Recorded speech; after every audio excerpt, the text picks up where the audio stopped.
स्वागत है आप सभी का हमारे चैनल डार्क नाइट हॉन्टेड पर, जहां हम सुनाते हैं कुछ ऐसी कहानियां जो किसी को भी रूह तक दहला देने के लिए काफ़ी हैं। हर बार की तरह इस बार भी हमारी एक दोस्त दिव्या कश्यप ने बहुत ही अलग और विचित्र कहानी भेजी है जो आपकी नींदें आसानी से उड़ा सकती है। अगर आप चाहते हैं कि आपका नाम और कहानी हमारे चैनल पर आए तो अभी के अभी हमारे मेल पर अपनी कहानी भेजिए और जीतिए मौका चैनल पर अपनी फ़ोटो देखने का। पर्व अपनी बीवी नताशा के साथ अपने पुराने घर यानी कैबिन में पहुंचते हैं, जहां वे अलग हो चुकी छोटी बहन किरण और अपने दोस्तों एरिक और सारा से मिलता है। समूह को योजना बनाना पड़ता है कि कैबिन में रहते हैं, क्योंकि वो सब किरण और पर्व के माता पिता के जाने का दुख मनाना चाहते थे। पर्व घर की तलाशी ले रहा होता है ताकि घर के कोई पेपर्स, कोई गहने उसके हाथ में लग जाएं। लेकिन उसे पता चलता है कि कैबिन का तहखाना सड़ते हुए जानवरों की लाशों से भरा पड़ा है और वहाँ एक घिसी पीटी बंदूक है और एक अजीब सी मोटी किताब पड़ी हुई है। पर्व उस किताब को खोलकर उसमें से एक मंत्र पढ़ने की कोशिश करता है जो ऐसा लगता है जैसे किसी चीज़ को जगा देता है। उसे अचानक से खुसफुसाने की आवाज़ आती है और लगता है जैसे कोई उसे देख रहा है। वो फटाफट से किताब और बंदूक लेकर चला जाता है। अंदर आकर देखता है तो सब सोते हैं, लेकिन उसकी बहन किरण नहीं होती। उसका दोस्त बोलने लगता है कि बड़ा अजीब है यार, तूने अभी तो खुद उसे बाहर मदद के लिए बुलाया। वहाँ किरण को जंगल में अपने आप में एक राक्षसी हमशक्ल दिखाई देने लगता है। वह अपने बाल नोचने लगती है, अपनी चमड़ी निकालने लगती है, चिल्लाती है, भागती है। उसे लगता है उसका वो पीछा कर रहा है। तभी पेड़ से लटकी लटाएं उसे फंसा लेती हैं। किरण की हमशक्ल शक्ति उसे लताओं के माध्यम से अपने वश में कर लेती है। पर जंगल में पैरों के निशान का पीछा करते हुए किरण को ढूंढ लेता है और अधमरी हालत में घर वापस लाता है। उस रात किरण अपने बिस्तर से उठकर एकदम से बाहर आ जाती है और सबको साथ बैठा हुआ देखती है। सब उसे देखते हैं, बाल बिखरे, आंखों की चमड़ी छिली हुई, और अचानक से सर टेढ़ा करके कमरे के कोने में जाकर बैठ जाती है। सब डर चुके होते हैं, किसी को कुछ समझ नहीं आ रहा होता कि तभी वो पर्व ने जो बंदूक ढूंढी थी उससे एरिक को घायल कर देती है।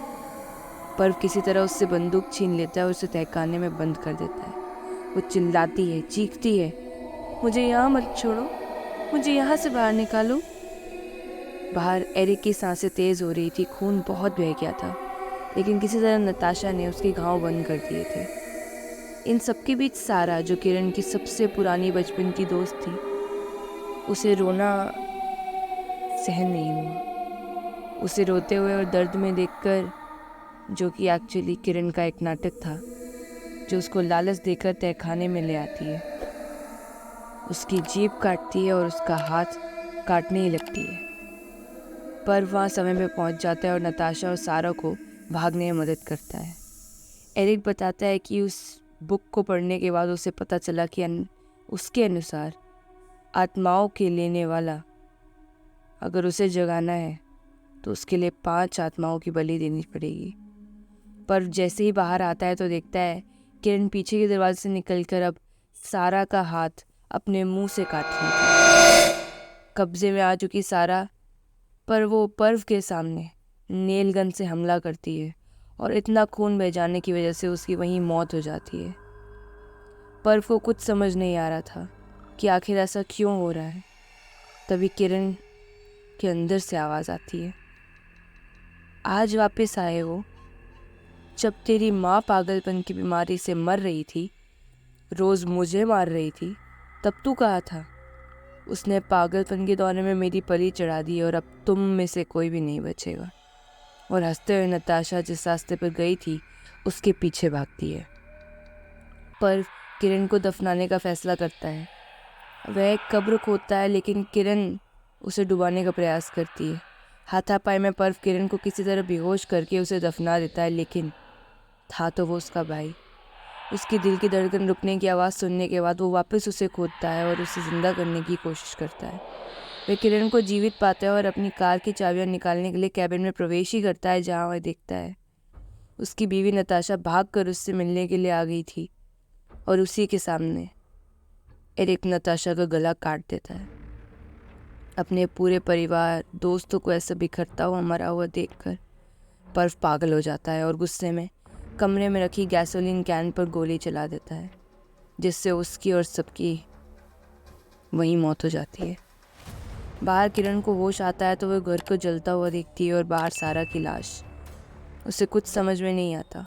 वो बुक को बाहर पड़ा देखकर उसे उठाती है और समझ में आती है कि सब इसी की वजह से हुआ है।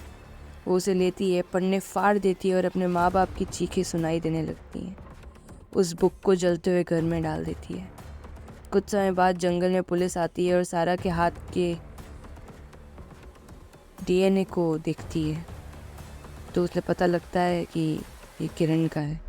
तो उसे वहीं पागल खाने में डाल दिया जाता है, जहाँ पहुंचकर उसे कमरे में उसकी चीज़ें दी जाती हैं, जैसे कुछ कपड़े, उसका सामान, पेन, पेपर, ब्रश और एक वही मोटी अजीब सी किताब।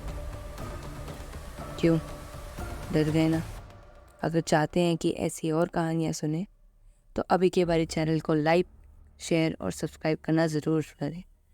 और अगर आप चाहते हैं कि कोई भी नोटिफिकेशन आपके फ़ोन से मिस ना हो तो अभी के भी बेल आइकन को ज़रूर दबाएं। धन्यवाद।